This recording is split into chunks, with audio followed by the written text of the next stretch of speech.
தலைப்பு: கேட்காத வார்த்தைகளின் வலி. மணவாழ்க்கை ஆரம்பத்திலெல்லாம் அழகாகவே இருந்தது. அவன் பேசும் விதம், அவன் அக்கறை எல்லாமே அவளுக்கு நிம்மதியாக இருந்தது. ஆனா ஒரு விஷயம் மட்டும் அவளை கொஞ்சம் கொஞ்சமாக உடைத்துக் கொண்டே இருந்தது. அவள் கருத்துக்கு அவன் மதிப்பு கொடுக்கவில்லை. சின்ன விஷயமாயிருந்தாலும், இன்று எங்கே போகலாம், என்ன வாங்கலாம், அவன் முடிவெடுத்து விடுவான். அவளை கேட்கவே மாட்டான். பெரிய விஷயங்களிலும் அதைதான். ஒரு நாள் திடீரென்று, நாளைக்கு நம்ம வீடு மாற்றப் போறோம்னு சொல்லிட்டான். அவளுக்கு அதிர்ச்சி. என்ன, எப்போது முடிவு பண்ணினீங்க? நான் பார்த்துட்டேன், நல்லதுதான் என்றான் அவன் சுலபமாக. அந்த ஒரு நான் தான் அவளுக்கு குத்து போல இருந்தது. நம்ம வாழ்க்கையில எதுவும் நான் மட்டும் ஆகிடுச்சு. அவள் சண்டை போடவில்லை.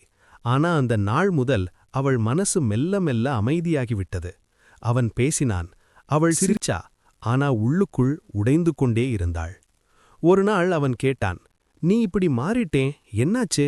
அவள் மெதுவா சொன்னாள், நீ என்னை மதிக்காதது இல்ல, ஆனா என்னை கேட்கவே இல்ல. ஒரு மனைவிக்கு அதுதான் பெரிய அவமானம். நான் உன்னோட வாழ்க்கையில இருக்கிறவளா, அல்ல நீ முடிவு பண்ணியதை ஒப்புக்கொள்ளும் ஒருத்தியா? அந்த வார்த்தைகள் அவனை அமைதியாக்கின. அவன் புரிந்து கொண்டான். அன்பா பேசுறது மட்டும் போதாது. அவள் கருத்தைக் கேட்பதும் மதிப்பதும் தான் உண்மையான அன்பு.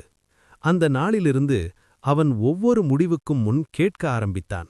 நீ அன்பா பேசுறது மட்டும் போதாது. அவள் கருத்தைக் கேட்பதும் மதிப்பதும் தான் உண்மையான அன்பு. இந்த கதை பிடிச்சா ஒரு லைக் அண்ட் சப்ஸ்கிரைப் பண்ணுங்க ப்ளீஸ்.